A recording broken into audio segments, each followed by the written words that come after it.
చాకలి దస్తగిరి కుమారుడు మల్లయ్య గారు జత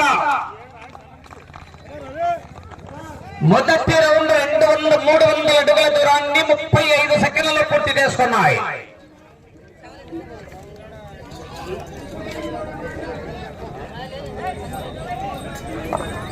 శ్రీ నడవలయ్య స్వామి ఆశీస్సులతో చాకలి దస్తగిరి కుమారుడు మల్లయ్య గారు గుడికల్లు గ్రామం ఎమ్మిగనూరు మండలం కర్నూలు జిల్లా వారి జత మొదటి రౌండ్ 300 అడుగుల దూరాన్ని 35 సెకండ్లలో పూర్తి చేసుకున్నారు.